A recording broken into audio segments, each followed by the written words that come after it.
bientôt une banque d'investissement. Plus de détails dans ce reportage de Sira Batili. La destinée du Sahel sous la présidence malienne. Les prouesses s'évaluent à Koulouba à quelques 3 mois de la tenue du 2e sommet de la Confédération des États du Sahel. Le président de la transition, le général d'armée Assimi Goïta, président de la Confédération des États du Sahel, note les points d'exécution des tâches confiées aux différents départements sous la coupole du Premier ministre chef du gouvernement. C'est une mise au point des réalisations en lien avec la feuille de route consensuelle qui décline les stratégies du Sahel. Immédiatement, la mise en place des comités nationaux AES, c'est-à-dire dans les 3 pays. Les différents chefs d'État ont mis en place une telle structure pour assurer à la fois et la coordination et le suivi et le bon fonctionnement de la Confédération AES. Ici au Mali, cette commission nationale est présidée par le chef de l'État qui assure la présidence du comité de pilotage. Mais à côté, il y a bien entendu 3 comités sectoriels. C'est important de rappeler que nous sommes quasiment à 3 mois du prochain sommet. Le chef de l'État a fait le point du suivi et surtout a évalué tous les acquis, bien entendu, les actions entreprises par les différents comités.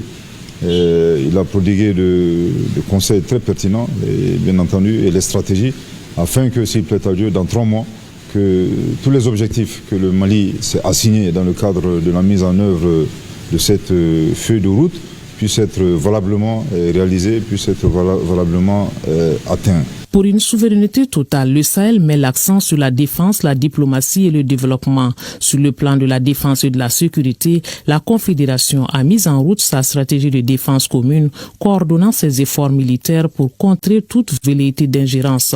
La force conjointe de défense des États du Sahel est opérationnelle. Le ministre de la Défense et des anciens combattants, le général Sadio Kamara, a détaillé au chef de l'État les opérations déjà menées. Ce que nous pouvons retenir, c'est vraiment l'opérationnalisation de la force conjointe qui est aujourd'hui une réalité et qui arrive à faire des opérations conjointes sur le terrain. Nous pouvons rassurer les peuples du Sahel que sous le leadership de nos chefs d'État, nous allons continuer à travailler davantage pour mener nos missions à bien. Présentement, il y a l'opération IRECO 2 qui est en cours avec des résultats probants. Cette opération se passe dans la zone des 3 frontières entre le Mali, le Burkina et le Niger. On est arrivé déjà à faire des résultats. Ces résultats nous ont permis de neutraliser des terroristes, de récupérer du matériel et de rassurer la population.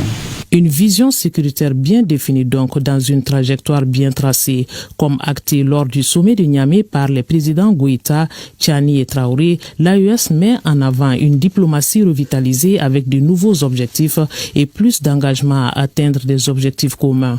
À ce niveau, l'on note une identité de vue pour les États du Sahel avec un logo, un drapeau et une seule voix pour les 3 pays. Le défi majeur est pour nous de faire en sorte que nous puissions parler d'une seule voix. Si vous voyez avec toutes les actions qui ont été entreprises au cours de l'année, avec les différentes concertations que nous avons eues entre ministres des Affaires étrangères, mais aussi avec les autres ministres, progressivement nous arrivons à parler d'une seule voix, à avoir une bonne coordination de notre action. De plus en plus, nous avons aussi des interactions avec des partenaires extérieurs à notre espace, avec lesquels nous avons un dialogue pour établir des éléments de partenariat politique, sécuritaire, mais aussi en matière de coopération. Ces actions sont en cours également, c'est des éléments extrêmement importants. Et du point de vue aussi de la visibilité de la Confédération, aujourd'hui il y a un drapeau, il y a le logo, il y a aussi le passeport qui a été mis en circulation. Tous ces éléments concourent à vraiment établir l'AES comme un acteur majeur qui travaille. Sur le plan économique et de développement, dans un contexte de rareté des financements, la création d'une banque d'investissement est en vue avec un fonds de stabilisation. Objectif, protéger les économies des États membres contre d'éventuels chocs extérieurs. Nous avons fini de travailler sur la décision portant donc création du prélèvement confédéral AES. Donc vous savez que nous étions dans la CEDEAO et il y avait le prélèvement qui se faisait pour le compte de la CEDEAO. Des marchandises entrant, les liquides, les solides, on prélevait 0,5% pour abonder le fonds qui permettait le fonctionnement de la CEDEAO. Et aujourd'hui, on a retenu, après les travaux des experts et des ministres de l'économie et des finances, de maintenir un taux de 0,50 de prélèvement qu'on va appeler le prélèvement confédéral AES qui va servir à abonder les fonds qui permettront justement de financer toutes les activités de la Confédération, mais également les investissements et tous les projets que nous voudrions bien mettre en œuvre. La deuxième chose, c'est la Banque confédérale pour l'investissement et le développement de la Confédération AES. Nous avons déjà validé la décision portant création de cette banque lors de la dernière réunion qui s'est tenue à Bamako ici le 16 janvier. On a décidé de porter le capital à 500 milliards. On a décidé de déterminer comment on va mobiliser ces 500 milliards sur les budgets internes et sur les prélèvements et sur d'autres aspects.